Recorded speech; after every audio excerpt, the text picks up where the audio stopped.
Сәлем достар, бұл JavaScript курсының 6-шы сабағы. Бүгінгі біз сабақта алдыңғы тақырыбымызда өтіп кеткен функцияны жалғастырамыз. Яғни біз рекурсия туралы өтеміз. Жалпы рекурсия деп отқанымыз не ол? Мысалға екі айнаны қойып қоятын болсаңыз, бір-біріне қарап, сол рекурсия деп отқанымыз айнадағы бейнелердің қайталана беруін айтамыз. Бағдарламауда да ол бар. Біз функцияны мысалға бір жариялап, функция өзін-өзін шақыра беретін болса, ол рекурсия болып саналады. Жалпы практика жүзінде қалай жұмыс жасайды, мен сіздерге қазір көрсетемін. Ол үшін біз алдында жасап кеткен index.html файлымызды ашамыз. Opera браузерімен, және де біз редакторымызды ашамыз. Алдыңғы жазып кеткен кодтарымыздың барлығын өшіріп тастаймыз. Ішіне функция жариялаймыз. Function. Атын go деп қояйық. Пробел. Фигурлы жақшалар. Go-дың ішіне атрибут жазайық. Мысалға біз санды берейік. Number деп жазайық. Ал numberдің ішіндегі санды мысалға біз 0 деп бастап беріп көрейік. Number деп жазайын міне.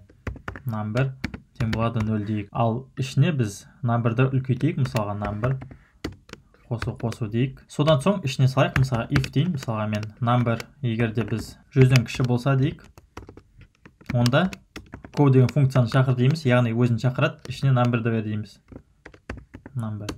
Содан соң осы функцияның өзін шақырамыз, go атрибутына numberді берейік. Енді жалпы осы функцияның жұмыс жасағанын көруіміз үшін console logты салып кетейік осы жерге. Console log. Numberді белгілеп шығайық. Number сақтадым. Разработчик көмекші құралын шақырайық.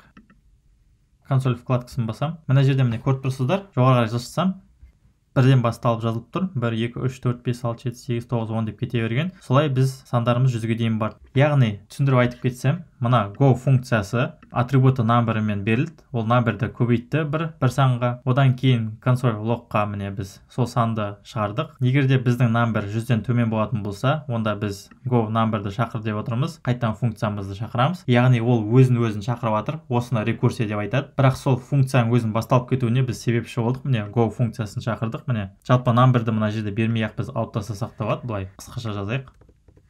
Мына жерге біз 0 берейік. Сақтадым. Мәні дәл сондай болады. Парақшаны жаңартам.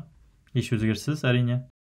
Сіздерде осындай жерде енді сұрақ туу керек. Жалпы рекурсияның шегі бар ма деген сияқты. Шегі әрине бар. Ол браузерлерге байланысты. Өзіндік бір лимиттері бар. Операда бөлек, Chrome'да бөлек, Firefox'та бөлек. Дәл солар сияқты жалпы өзіндік бір лимиттері бар. Мысалға, операда қанша бар екенін тексеріп көрейік. Ол үшін мына if шартын алып тастайық. Сақтадым. Парақшаны жаңартайын. Мына жерде кете береді. 1300, 2000. Қазір ол қатып қалды. 4200-ден 1 шықты. Ол көрсетіп үлгермей жатыр. 7000-ден 1 шықты міне. Міне, қате шығып кетті. Яғни рекурсиямыз тоқтап қалды. Лимит шегіне жетті. Maximum call stack size exceeded деп жазылып тұр міне. Яғни операмыздың лимиті 11395 екен. Одан артық жасай алмайды екен. Бірақ осының өзі бағдарламауда өте жеткілікті. Оның бәрін қолданатын кездер кездеспейді. Көбінесе тек шағын ғана шақырып қолданылатын болады. Осыменен бүгінгі сабағымды аяқтадым. Әрине, бұл сабақ өте қысқаша болды. Келесі сабақта циклдер туралы үйренеміз. Келесі сабақта кездескенше сау болыңыздар.